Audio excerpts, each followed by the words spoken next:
gracias. Siempre me alegro de verlos. También me alegro que estemos aquí para hablar de literatura y de Borges.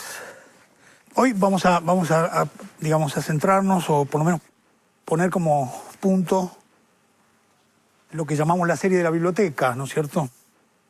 Hemos hablado de la memoria como uno de los espacios decisivos, digamos, en la ficción de Borges, que además tenía para nosotros sentidos no solamente de construcción, de ficción, sino también algo muy ligado a su propio imaginario del lugar y de las propiedades a partir de las cuales era capaz, o se sentía capaz, o se sentía autorizado, pero también inhibido, ¿no es cierto?, de construir su obra. La memoria y la biblioteca parecían estar antes de la escritura, ¿eh? Estaban antes de la escritura. Entonces eso es un respaldo, pero también es un peligro, ¿no? Entonces, trabajábamos sobre la idea de la memoria absoluta, que aparecía encarnada básicamente en Funes, y la memoria ajena, que aparecía ligada al relato, la memoria de Shakespeare, que, como dije, es el último relato, de 1980, ¿no es cierto? Decíamos que en el caso de la memoria, la aspiración es el olvido, ¿no? Paradójicamente es el olvido a lo que se aspira, porque la memoria supone un peso, digamos, ¿no? Creo que algo de eso siempre hay, ¿no? Creo que nosotros tenemos una palabra que es muy... solemos usar una palabra que es una palabra muy interesante, que es remordimiento, ¿no? Aquellas cosas que recordamos que no queremos recordar, ¿no? En Borges pareciera que esa idea de que la memoria no se puede controlar y que los recuerdos pueden invadir, es un elemento que desde luego funciona en su ficción de una manera extraordinaria. Del mismo modo que en la biblioteca los libros también son, en cierto sentido, algo intimidatorio, ¿no? Me parece que la cuestión central en Borges, y no solo en Borges, pero yo diría en la literatura, ¿no?, es que uno siempre tiene que preguntar quién es. ¿Quién escribe, quién lee, quién recuerda, ¿no? La pregunta sobre aquel que hace la acción me parece importantísima en la literatura. La literatura siempre trabaja con situaciones específicas, siempre con casos individuales. Parte de ahí para cualquier generalización, ¿no? ¿Quién recuerda? Funes recuerda. ¿Quién recuerda? Un oscuro profesor especialista en Shakespeare, que es quien recibe la memoria de Shakespeare en esa transacción completamente fluida, que enloquece luego al ser invadido.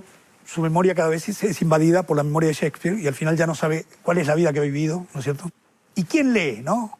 Pero podríamos decir que en el mundo contemporáneo hay dos grandes lectores, digamos. El lector tipo Kafka y el lector tipo Borges, ¿no? Si tuviéramos que sintetizar la proliferación de modos de leer, podríamos decir que hay dos grandes maneras que esos dos escritores ejemplifican de una manera perfecta, ¿no? En el caso de Kafka, como sabemos, es la idea de no ser interrumpido.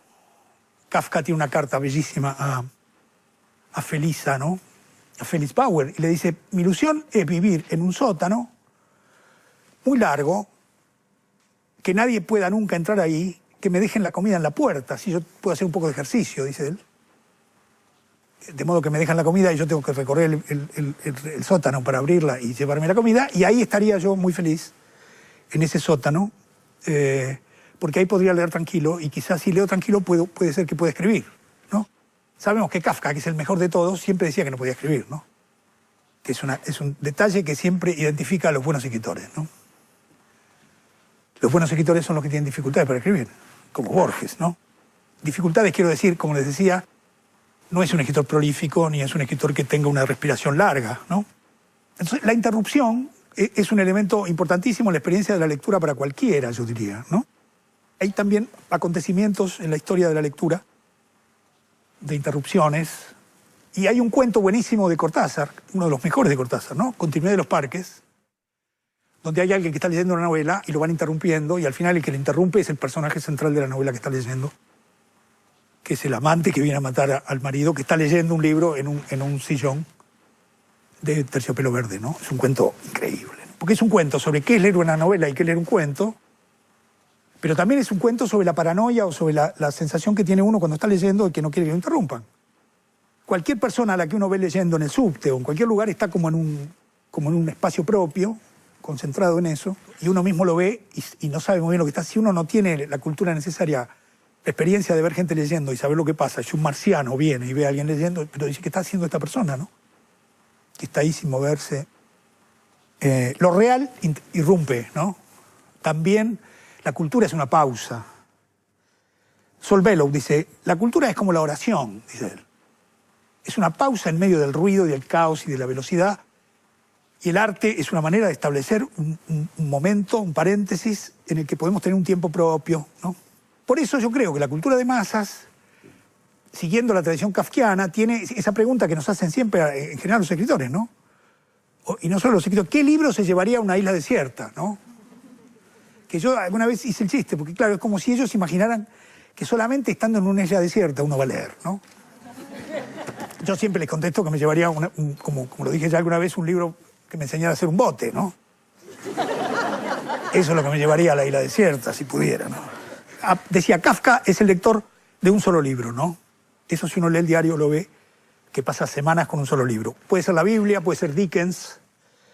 Es un lector muy intensivo, muy de una tradición que podríamos llamar una tradición hermenéutica judía, ¿no? Un lector que profundiza la lectura, ¿no? ¿Verdad? Es un extraordinario lector de Dickens, ¿no? Mientras que Borges está aislado en la biblioteca, pero tiene todos los libros ahí.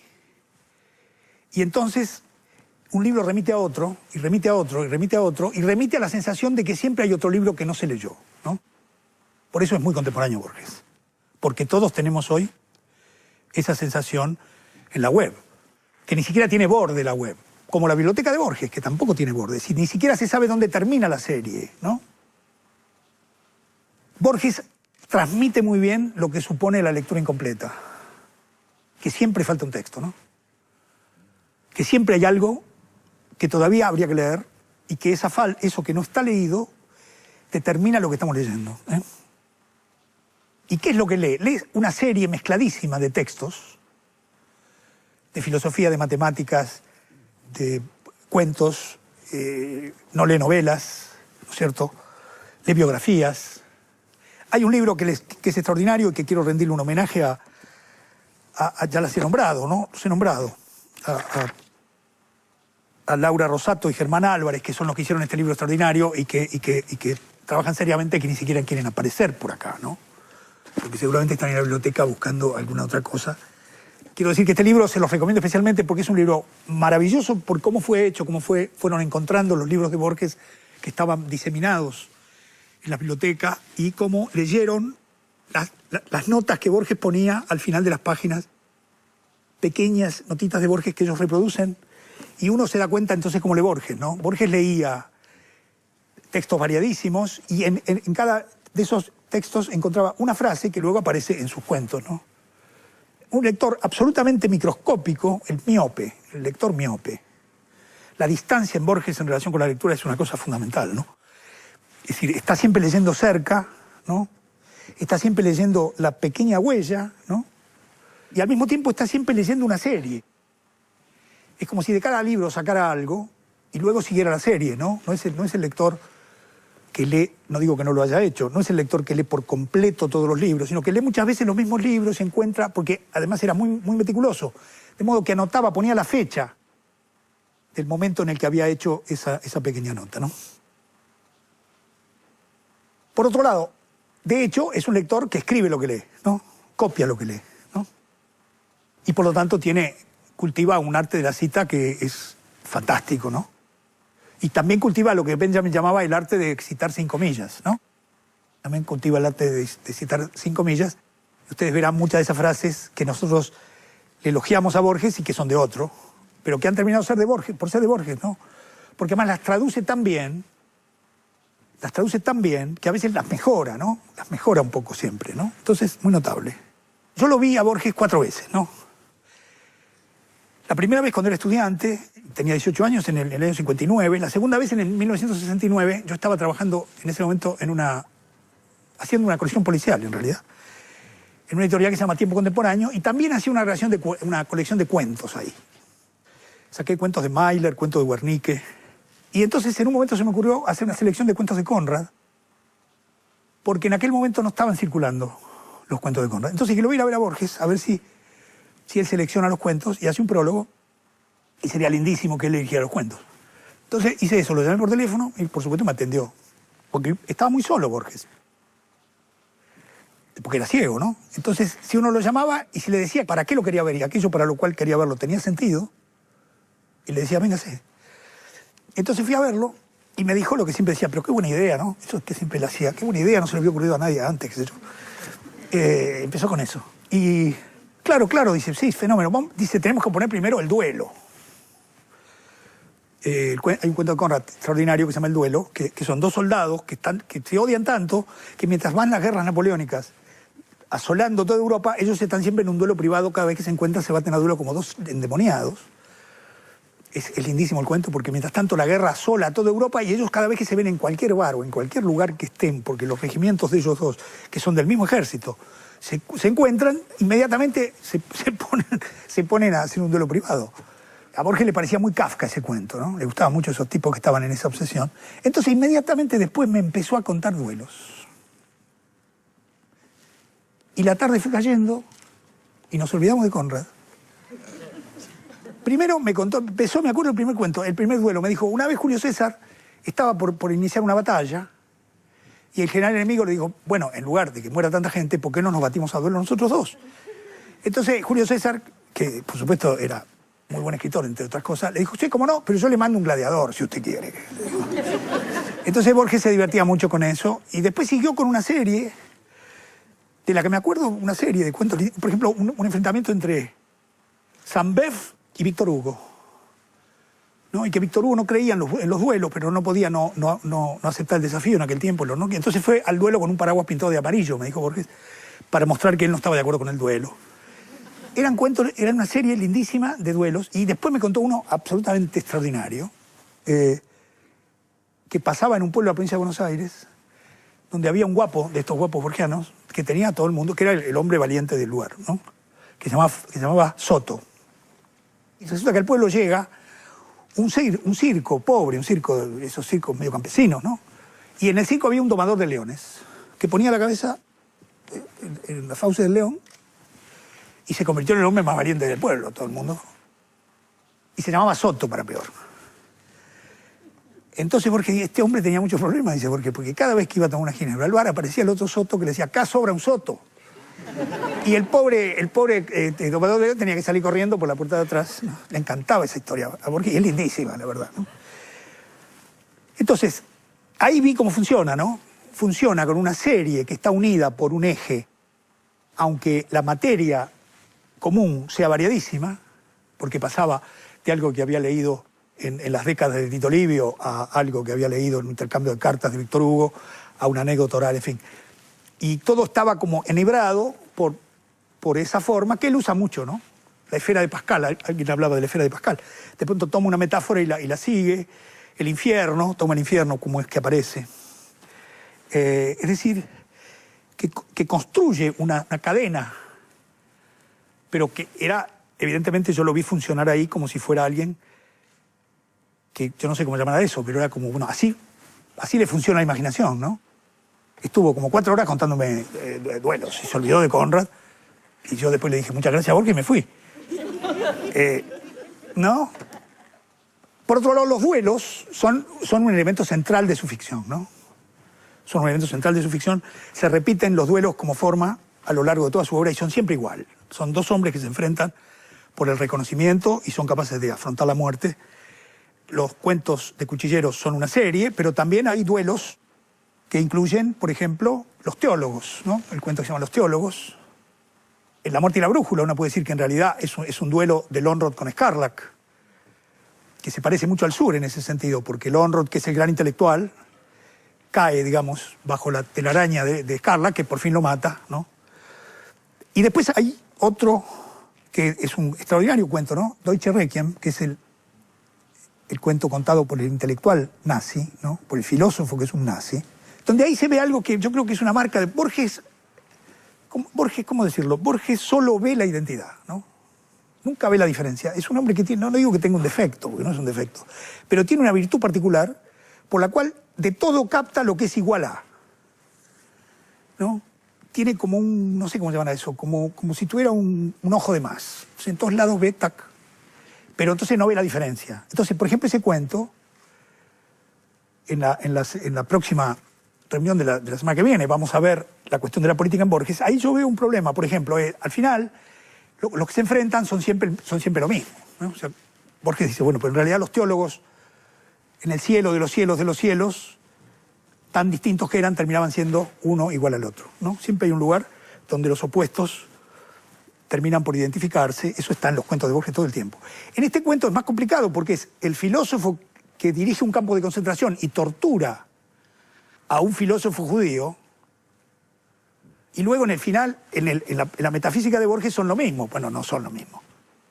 Ahí me parece que sí se puede decir, no son lo mismo, ¿no? O sea, que se dejó llevar por esta lógica de la duplicación, de la identidad, que es un elemento muy potente de su imaginación. Tiene una capacidad extraordinaria para ver lo que se parece en cosas que no tienen relación. Tiene una mirada increíble para poder ver cosas que no parecen a primera vista. Por ejemplo, la serie de los duelos, que está bien, ahí el elemento que los unifica es bastante visible, pero es capaz de hacer esas cosas con elementos que no son tan evidentes, digamos, ¿no? La otra cosa que tienen los duelos es algo que yo llamaría la ficción del nombre, ¿no? Que es un elemento que es muy importante en Borges. Porque la ficción del nombre está en la zona del culto al coraje, porque es el nombre del otro lo que importa, la nombradía que tiene el otro, lo que hace que el duelo se produzca, ¿no es cierto? Alguien tiene, digamos así, ha construido una leyenda de que es un hombre valiente y se llama el pegador, o sea, y alguien lo busca sencillamente porque dice que es más valiente que él, ¿no? Entonces, le cuestiona el nombre. Yo les decía que Dalman, el pobre bibliotecario, que imagina su muerte en un almacén de La Pampa, y sale a pelear cuando lo nombran, cuando lo llaman Dalman. Dice, ahí no pude dejar de pelear, ¿no? Entonces el nombre ahí es un elemento que tiene mucho que ver con la virilidad, tiene mucho que ver no solo con el coraje, pero también están los nombres en la zona de la cultura, también hay una ficción del nombre ahí. Movimiento de los nombres, cambio de las atribuciones, trabajos con nombres que se desplazan, ¿no es cierto? Que lo vamos a ver un par de ejemplos en Pierre Menard, ¿no? Entonces, los duelos y las lecturas, digamos, están unidas por estos elementos que son como ciertas formas que Borges busca lo idéntico, ¿no? En eso también, eso explica por qué está tan ligado a los géneros, ¿no? Borges, ¿por qué le gustan los géneros populares, ¿no? Creo que lo hablamos de eso ya. ¿Por qué le gusta el cine de Hollywood? ¿Por qué le gusta el policial? Le gusta porque repite fórmulas, ¿no? Eso lo hablamos. Mientras que la alta cultura está siempre pensando en la originalidad pura, Borges es un hombre que está muy ligado a la gran tradición de la literatura popular, que es una literatura donde uno va a buscar lo que ya sabe. Uno ya sabe que hay un detective, que viene una mujer y que se perdió el gato, el detective busca el gato, encuentra un muerto, y después la novela sigue. Pero eso es una fórmula que ya está, ¿no es cierto? Y eso recorre la gran tradición de la cultura popular, y es lo que diferencia básicamente la llamada alta cultura, donde todo parece ser original. Entonces Borges está más cerca de ese tipo de usos, ¿no? Borges trabaja expandiendo los espacios de acumulación de lo que lee, ¿no? Uno podría hacer una serie que es la cita, una serie de citas es un texto de Borges, una serie de textos de Borges es un volumen de Borges, y luego lo más parecido a lo que sigue es la enciclopedia, que es como una serie de volúmenes y de artículos que en realidad es un libro, pero es un libro que tiene muchas citas, y luego la biblioteca, que es un conjunto. Entonces es como si tomara la parte microscópica de la cita como lugar de acumulación inicial y lo fuera expandiendo, siempre con el mismo procedimiento, hasta terminar en la biblioteca, que sería el lugar pleno, digamos así, ¿no? Entonces es muy interesante ver funcionar ese procedimiento en él, ¿no? Ese procedimiento de expansión y acumulación. Porque en Borges, para decirlo de una manera rápida, digamos, y un poco hermética, en Borges la erudición funciona como sintaxis. Es decir, es lo que permite articular una cosa con otra, esa erudición, que es una erudición siempre un poco... También es una erudición de diccionario, de enciclopedia, de divulgación. Borges no es un erudito. Borges es un hombre que lee libros. Lo que nosotros vemos ahora en Internet, él lo hacía antes. Por supuesto que es un hombre de vastísimas lecturas, pero ustedes verán que de filosofía leía manuales de filosofía, leía biografías de filósofos, leía, por supuesto, leyó muy bien a Schopenhauer, pero quiero decir que básicamente es un hombre que trabaja con una erudición, que es la erudición que está a mano en la Enciclopedia Británica, para decirlo de esa manera, ¿no? Pero Es interesante ver entonces que la erudición es una forma de narrar.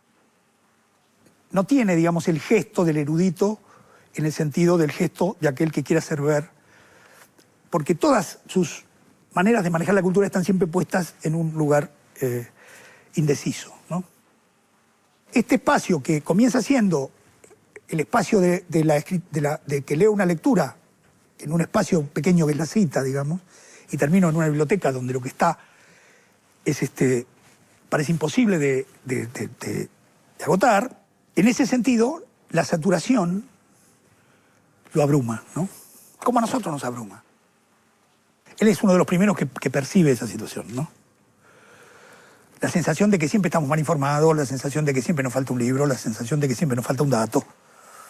Eso que hoy las cosas están mucho más mecanizadas respecto a cómo ordenar, ¿no es cierto? Y hay que decir también, yo no quiero hacer este tipo de traslados porque no me parece que sean rigurosos, ¿no? Pero también es cierto que Borges inventó un modo de buscar con el asunto de trabajar un tema, ¿no? Es como si uno pone una palabra en Google y le sale toda la serie, ¿no? ¿Verdad? Pero, digo, la saturación, la sensación de la cultura como saturación, como algo que es imposible de agotar, hace que la biblioteca sea, por supuesto, el paraíso, pero también el infierno, ¿no?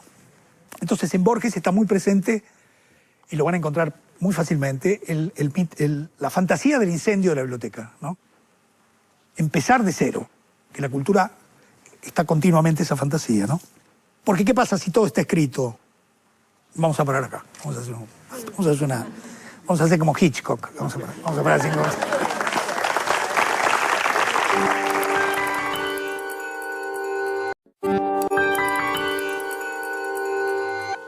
Entonces, decíamos que hay una saturación, que él percibe la saturación, ¿no? Hay una frase en la Biblioteca de Babel, que yo creo que ya la cité. La certidumbre de que todo está escrito nos anula o nos afantasma. Entonces, ¿cómo escribir si todo está escrito, ¿no? Entonces, por un lado está el incendio de la biblioteca como fantasía, y por otro lado, que si todo está escrito, lo único que se puede hacer es copiar. Que es el gran ejercicio borgiano, ¿no? Como si él dijera, bueno, yo me ocupo de eso. Es decir, me ocupo de copiar, citar, resumir, ¿no?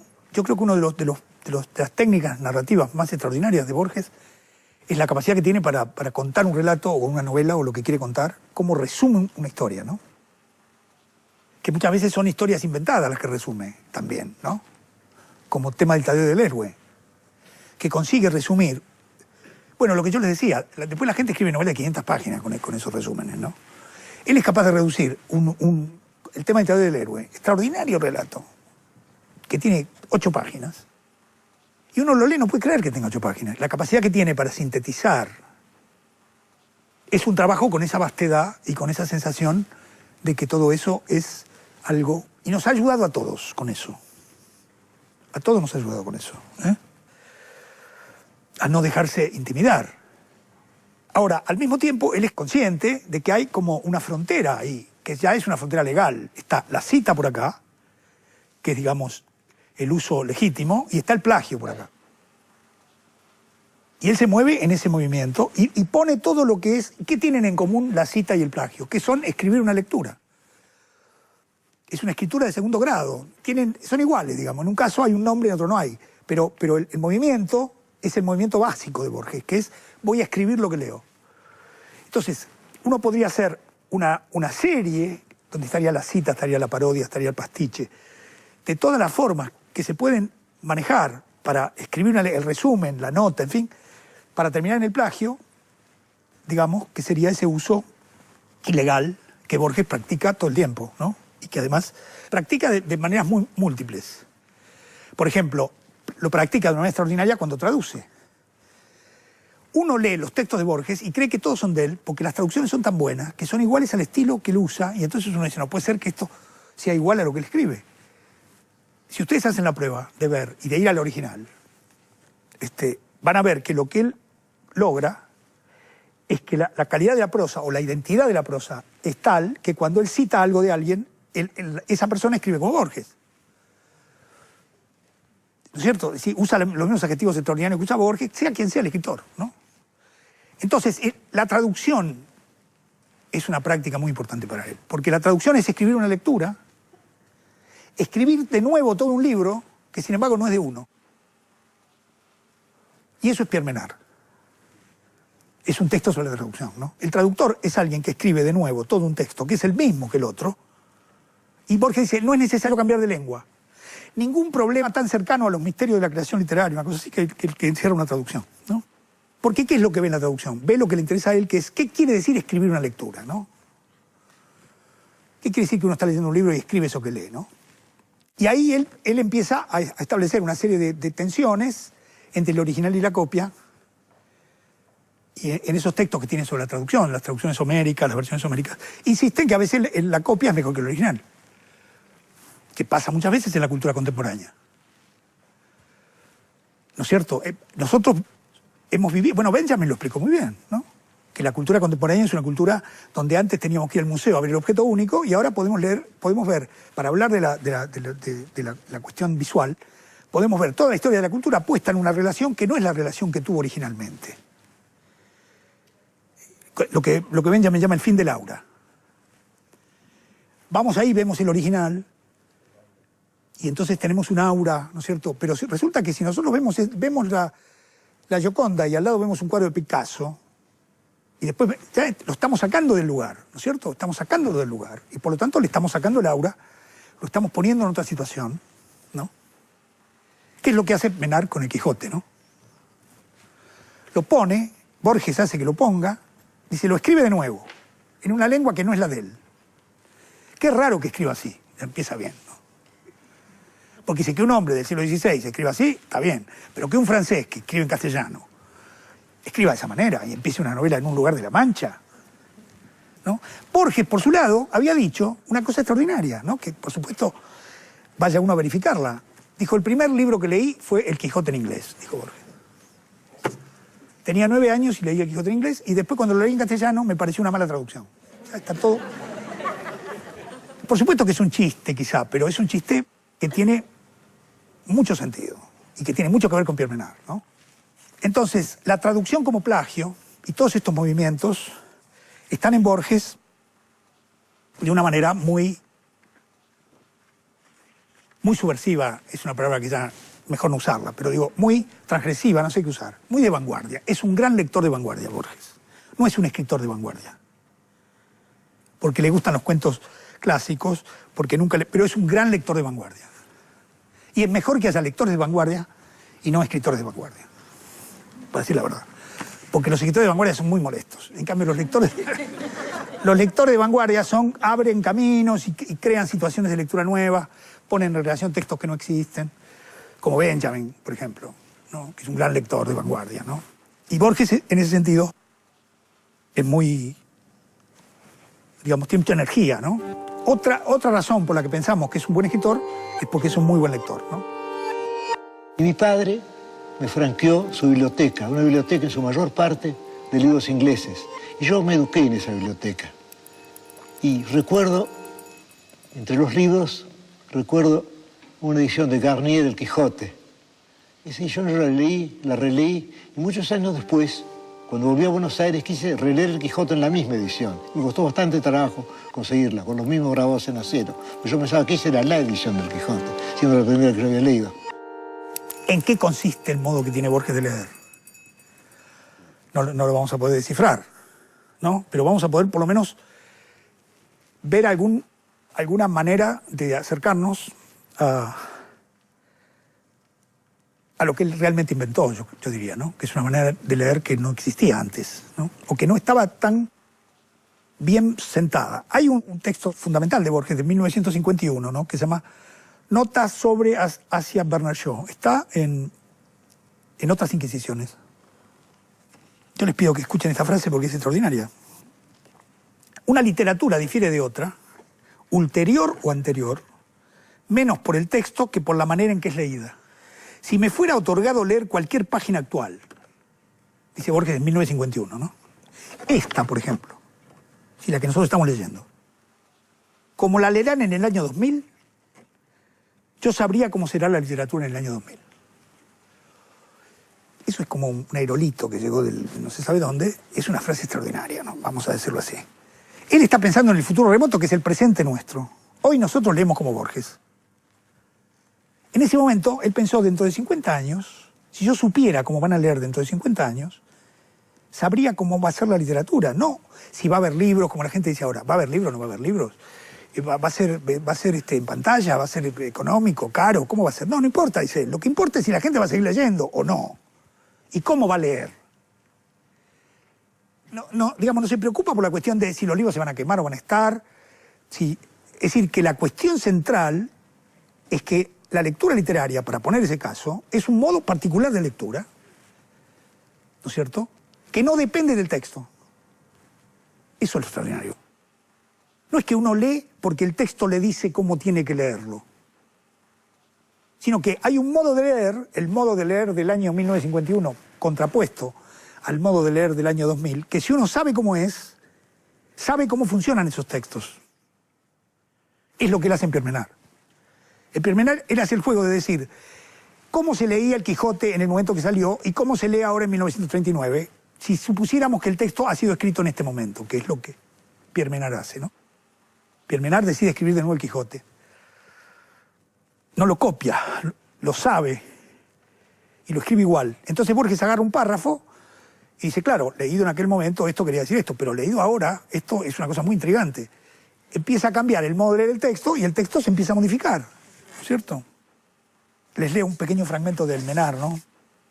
Menard, acaso sin quererlo, ha enriquecido mediante una técnica nueva el arte detenido y rudimentario de la lectura, la técnica del anacronismo deliberado y de las atribuciones erróneas. Esa técnica de aplicación infinita nos insta a recorrer la Odisea como si fuera posterior a la Eneida, y el libro Le Jardin de Centaure, no importa ese libro, esa técnica puebla de aventuras los libros más calmos. Atribuir a Louis Ferdinand Céline o a James Joyce la imitación de Cristo no es una suficiente renovación de esos tenues avisos espirituales. Es un chiste, pero ¿qué quiere decir? Quiere decir que uno tiene una expectativa ante leer un libro. ¿Y qué es expectativa? Por ejemplo, el libro de Joyce. Lo leo distinto que si es uno inédito. Por eso los inéditos tienen tanto problema. Por eso los primeros libros son un problema, porque todavía no hay nada construido alrededor de cómo hay que leerlo, ¿no es cierto? Por eso la guerra de la crítica es una guerra por construir ese saber previo con el que uno va al libro. El canon, ese debate estúpido sobre el canon. ¿Por qué tanto debate? Porque si alguien pudiera decidir cuál es el canon, esos libros serían leídos, como dice Borges en algún lado, hablando del clásico, ¿no?, con previo fervor, dice, y misteriosa lealtad. Entonces, como todos los escritores quieren ser leídos con previo fervor y misteriosa lealtad, todos los escritores quieren que el lector piense qué buen escritor es este antes de leerlo. Antes de leerlo. Cosa que cuando lo va a leer, hasta los errores le parecen deliberados y le parece que son cosas que son buenas. Por eso hay una gran...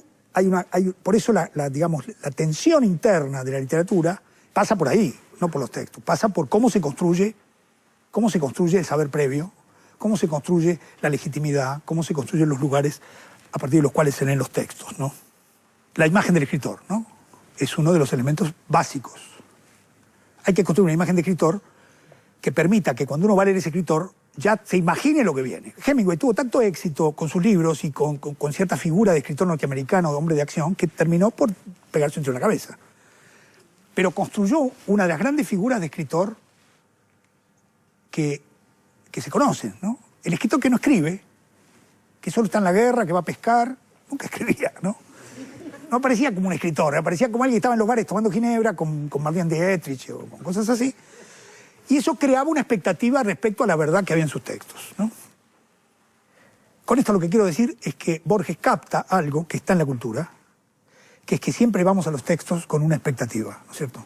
Los géneros literarios, dice Borges, dependen menos de los textos que del modo en que estos son leídos. Un género literario sería una explicación clara de esa expectativa. Si uno va a leer un policial, ya sabe más o menos lo que espera. Borges traslada eso a otros lugares. Dice, sí, cuando leemos otros libros también más o menos imaginamos que ya sabemos lo que esperamos o imaginamos que podemos esperar ahí, ¿no? Kafka y sus precursores, que es otro texto único, un texto de 1951, trabaja sobre esa idea. Él dice, después de Kafka, escritores que nunca habían leído a Kafka y que no habían recibido su influencia, los leemos como si fueran kafkianos.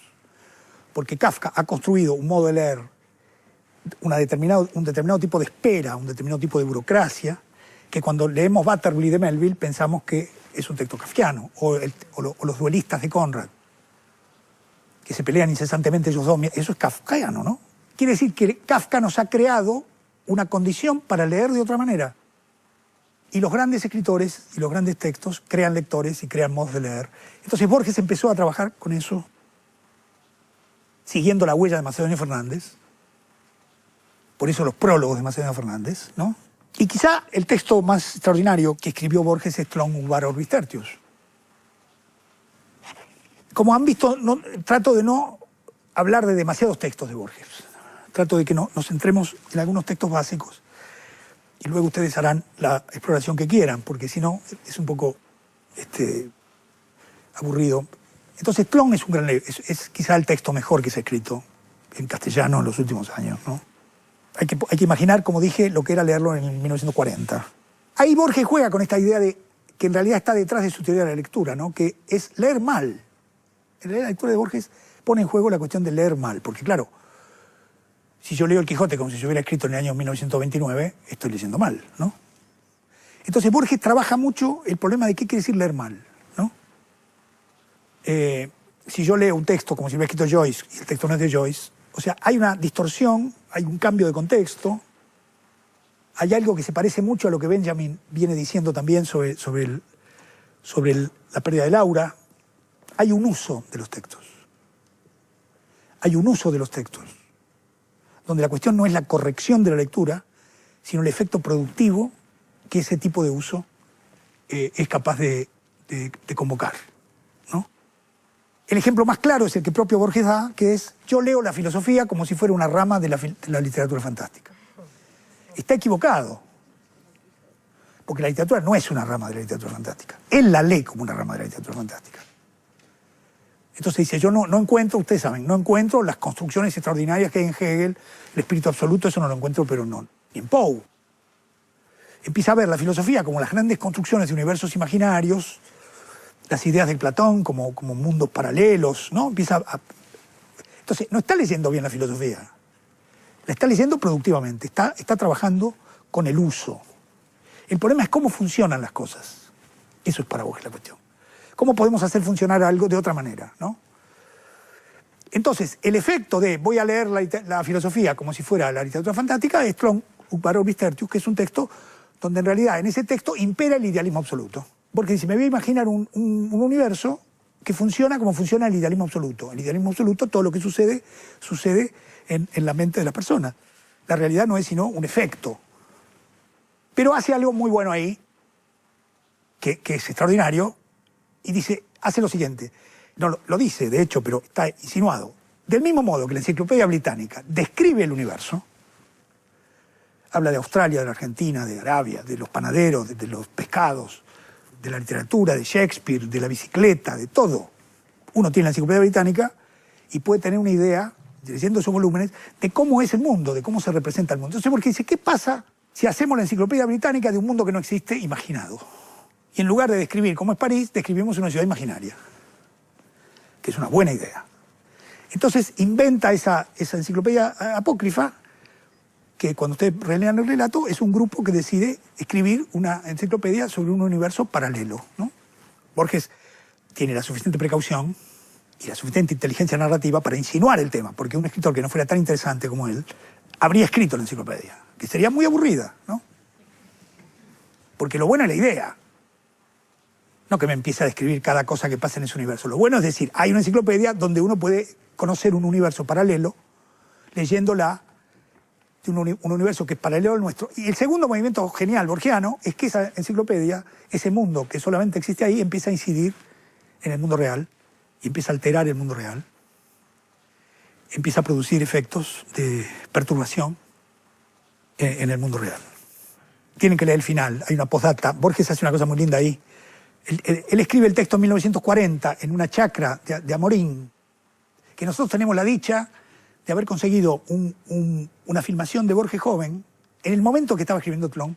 Es una pequeña peliculita en 8, una película casera que hizo Enrique Amorín, donde Borges está fumando y hace morisquetas. En el mismo año en el que estaba escribiendo ese es un milagro eso, digamos, que lo hayamos visto justo en ese momento. Después que terminó esa película se iba para ahí y seguía escribiendo Tron Ubarrow Tertius, ¿no?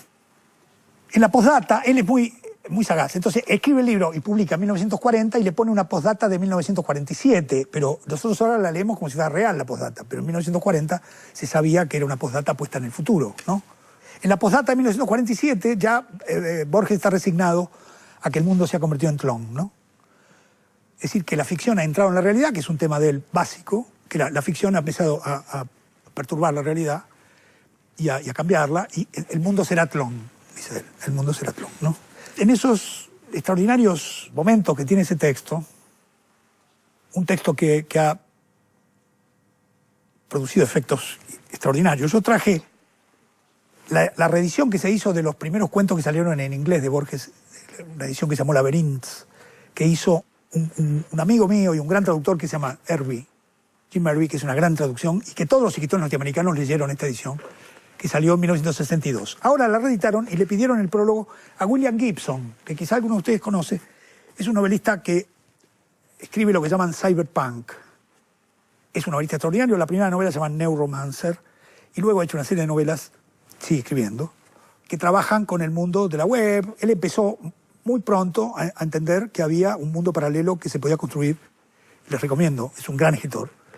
Es el primero que empezó a trabajar sobre estas cuestiones que ahora nos preocupan a todos, de qué hacer con eso, qué literatura se puede hacer. Está lleno de hackers. Ya en las novelas anteriores a Internet, ¿no? En las novelas anteriores a Internet.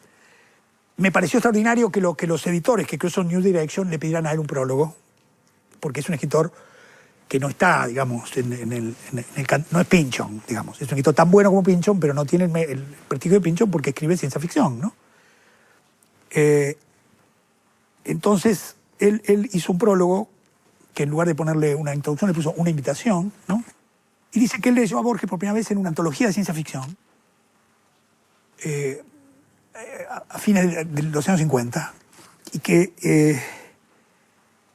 dice, yo descubrí inicialmente a Borges en una muy, él la llama liberal, ¿no? Como diciendo, muy abierta antología de ciencia ficción, capaz de incluir un cuento de Borges. Eso es lo que le está diciendo, ¿no?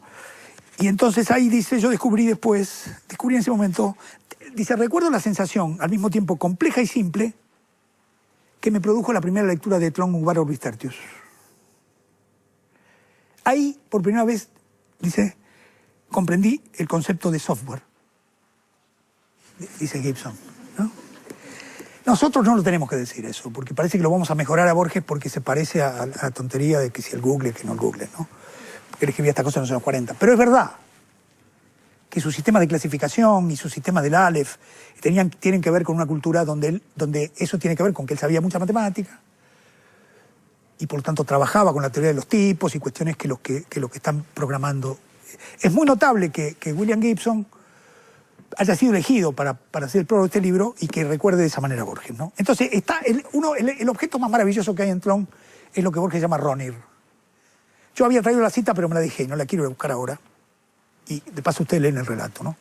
Entonces, el Ronir, cuando a uno se le pierde algo, el deseo genera el objeto, la réplica.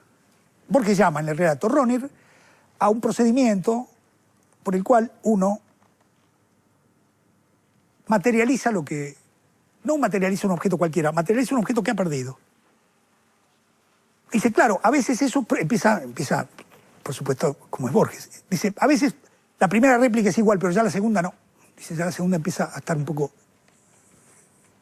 distorsionada.